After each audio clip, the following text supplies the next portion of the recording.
तरीके से देश में तानाशाही का माहौल है,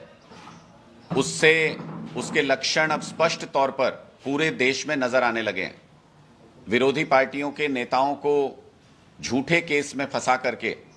जेल में डाल देना, कोई शांतिपूर्ण तरीके से प्रदर्शन करे तो उसके साथ तानाशाह जैसा व्यवहार करना, ये तमाम वो चीजें हैं जो अब स्पष्ट रूप से ये बता रही हैं कि भारतीय जनता पार्टी धीरे धीरे तानाशाही की तरफ इस देश को ले जा रही है। मेरे साथ जो आज मेरे सहयोगी, इधर रिंकू जी बैठे हुए हैं, इधर धर्मपाल लाट जी बैठे हुए हैं, इनके इंजरी मार्क्स और खुद मेरे सिर पे भी जो पट्टी बंधी हुई है, ये सारी इंजरी हमको किसी एक्सीडेंट में नहीं हुई है, बल्कि ऐसे 54 लोग हैं जिनके या तो कल सिर फोड़े गए हैं पुलिस के द्वारा या उनके किसी न किसी पार्ट में फ्रैक्चर है। ये बर्बरता हरियाणा पुलिस के द्वारा की गई और सिर्फ अपनी कमियों को छिपाने के लिए, सिर्फ अपनी कायरता को छिपाने के लिए कि अरविंद केजरीवाल जी को झूठे केस में इन लोगों ने जेल में बंद किया है। इनके पास कोई सबूत नहीं है, इनके पास किसी तरीके का कोई कानूनी अधिकार नहीं था, उसके बावजूद रात के वक्त में एक सिटिंग सीएम के यहां घुसकर उनकी गिरफ्तारी की। और जब उसके विरोध में हम कुरुक्षेत्र में शांतिपूर्ण तरीके से प्रदर्शन कर रहे थे तो पुलिस ने बर्बरता के साथ लाठीचार्ज किया। हम आज वो कई सारी तस्वीरें आपके साथ साझा करेंगे, वो कई सारी तस्वीरें शेयर करेंगे, वीडियो शेयर करेंगे, जो साफ तौर पर दिखाता है कि एक साजिश के तहत पुलिस ने निशाना बना करके, टारगेट करके लीडर्स के ऊपर हमला किया, कार्यकर्ताओं के ऊपर हमला किया। इसके पीछे पुलिस की मंशा प्रोटेस्ट को रोकने की या प्रोटेस्टर्स को कंट्रोल करने की बिल्कुल नहीं थी। घायल अवस्था में जब सड़क पर कार्यकर्ता पड़े हुए थे, जब मैं खुद उस घायल अवस्था में सड़क पर मौजूद था,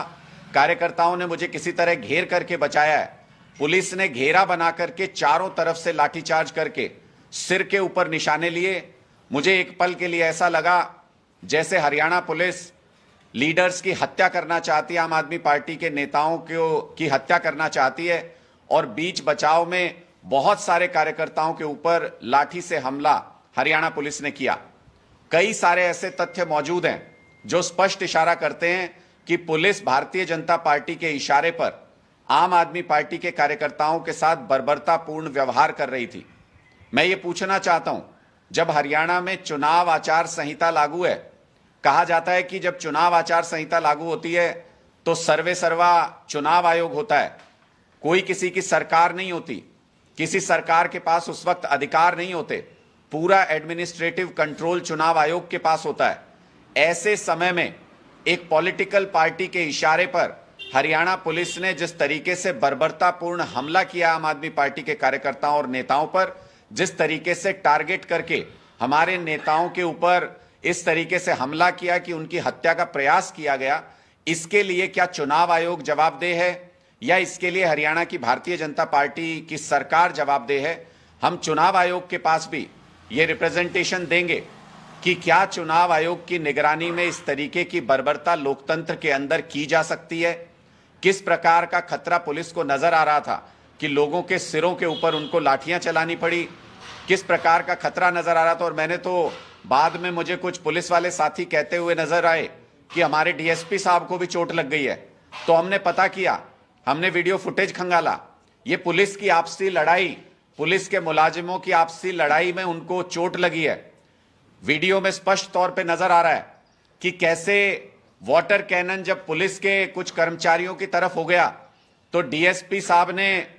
किस तरीके से भद्दी गालियां दे करके जो वाटर कैनन को कंट्रोल कर रहा था व्यक्ति, उसको मां बहन की गालियां दे करके उसको कहा कि इसको हटाओ यहां से। और उसी का बदला लेने के लिए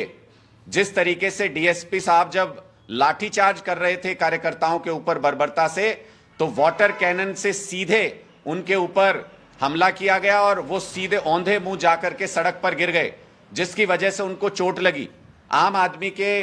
पार्टी के कार्यकर्ताओं का उनकी चोट से कोई लेना देना नहीं है। ये स्पष्ट तौर पर हम ये सारे वीडियो फुटेज आपके सामने रिलीज करेंगे, जिससे ये पता चल सके कि कैसे घायल पड़े हुए कार्यकर्ताओं को, नेताओं को एम्बुलेंस प्रोवाइड कराने की बजाय उन पर पहले वाटर कैनन से प्रहार किया गया और फिर पुलिस ने बाकायदा घेरा बना करके, ताकि वो वहां से निकल भी ना सके, चारों तरफ से घेर करके पहले से घायल कार्यकर्ताओं और नेताओं के ऊपर बर्बरतापूर्ण हमला किया। यह स्पष्ट दिखाता है कि नए नए मुख्यमंत्री बने नायब सैनी जी को प्रसन्न करने के लिए पुलिस के अधिकारी कल इस तरीके से बर्बरतापूर्ण कार्रवाई कर रहे थे। हमारे कुल 54 साथियों को या तो उनके सिर फूटे हैं या फिर उनको कहीं ना कहीं शरीर में फ्रैक्चर है। 41 लोगों ने सिविल हॉस्पिटल में अपना इलाज कराया और कई साथियों ने प्राइवेट हॉस्पिटल्स में भी अपना इलाज कराया। हमने इस बात को मद्देनजर रखते हुए कि ये एक सोची समझी साजिश के तहत हमला किया गया था, हमने एमएलआर भी कटवाई है बहुत सारे साथियों की। ये सारी एमएलआर ये स्पष्ट रूप से बताती हैं कि कैसे किस तरीके की इंजरीज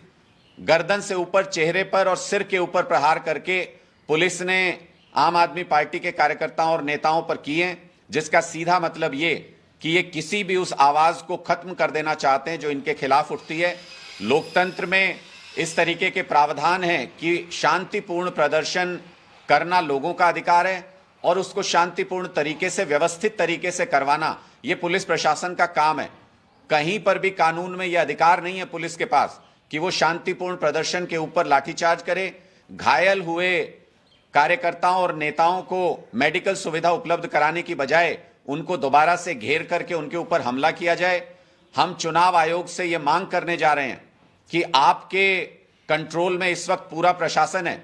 और इस तरीके की एक साजिश को अंजाम दिया गया है। हम चुनाव आयोग से मांग करते हैं कि इस पूरे एपिसोड की जुडिशियल जांच की जाए कि भारतीय जनता पार्टी के किस नेता के इशारे पर और प्रदेश की सरकार के किस मंत्री या मुख्यमंत्री के इशारे पर पुलिस ने किसके आदेश पर इस तरह की बर्बरतापूर्ण कार्रवाई की और क्यों सिरों को निशाना बना करके लाठीचार्ज किया गया। दूसरी बात, जब पहले पुलिस इस पूरे प्रोटेस्ट से डील कर रही थी तो उनके पास जो पुलिस के पास जो लाठियां होती हैं प्लास्टिक की, वो लाठियां उनके पास थी, उससे वो कंट्रोल कर रहे थे सिचुएशन को। लेकिन बाद में एक गाड़ी में भर करके अलग से कुछ लोग आए जो सिविल ड्रेस में थे और उनके हाथ में इस तरीके के लकड़ी के डंडे थे जो कि गुंडों के पास होते हैं। पुलिस इस तरीके के डंडे नहीं रखती है, ये गुंडों के पास इस तरीके के डंडे और हथियार होते हैं जो अपनी गाड़ियों में लेके चलते हैं। एक अलग से गाड़ी में ये तमाम लोग आए और इन्होंने सिर को निशाना बना करके कई कार्यकर्ताओं पर हमला किया, जिससे उनको गंभीर चोटें आई हैं। हमारा सवाल स्पष्ट तौर पर यह है कि जुडिशियल जांच होकर के यह स्पष्ट होना चाहिए कि आखिर ये व्यक्ति कौन थे जो सिविल ड्रेस में वहां पर मौजूद थे, किसके इशारे पर इस तरीके की कार्रवाई की गई, कौन इनको यह इजाजत देता है कि जो विरोधी दल के नेता हैं, जैसे कि हमारे जो अध्यक्ष थे सुशील गुप्ता जी, वो लोकसभा के उम्मीदवार भी हैं कुरुक्षेत्र से। मैं खुद आम आदमी पार्टी हरियाणा का वरिष्ठ उपाध्यक्ष हूं। टारगेट बना करके नेताओं के सिर के ऊपर हमला करना, उनके ऊपर अटैक करना, क्या विपक्ष के नेताओं को खत्म करने की साजिश है? इसका जवाब कौन देगा? क्या इसका जवाब चुनाव आयोग देगा या इसका जवाब भारतीय जनता पार्टी की हरियाणा की सरकार देगी? ये स्पष्ट करना बहुत जरूरी है। हम इस बारे में चुनाव आयोग से यह अपील करेंगे कि वो जुडिशियल इंक्वायरी इस पे बिठाएं, इसकी पूरी जांच कराएं कि क्या टारगेटेड तौर पर लीडर्स को खत्म करने के लिए उनके ऊपर जानलेवा हमला करने का प्रयास किया गया। क्या पुलिस की आड़ में प्राइवेट गुंडों से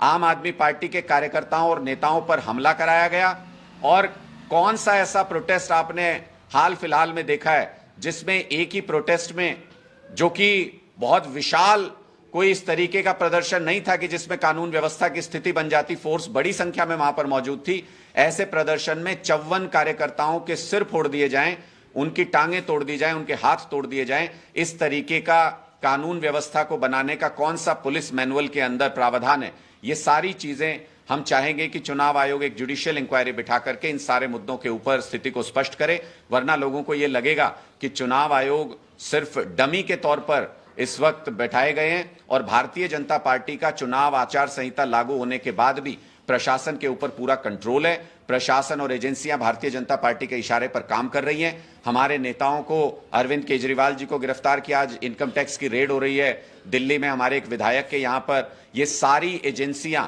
इस वक्त चुनाव आचार संहिता के चलते इनकी रिपोर्टिंग चुनाव आयोग को होनी चाहिए, लेकिन ये इस देश का दुर्भाग्य है, हमारे लोकतंत्र के साथ खिलवाड़ है कि ये सारी एजेंसियां और पुलिस इस वक्त भी भारतीय जनता पार्टी के इशारे पर काम कर रही है, जो लोकतंत्र के लिए बहुत बड़ा खतरा है। हम ये सारे वीडियो प्रूफ और फोटो आज मीडिया के लिए रिलीज कर रहे हैं और चुनाव आयोग को भी उपलब्ध कराएंगे और जुडिशियल जांच की मांग करेंगे। बहुत बहुत शुक्रिया।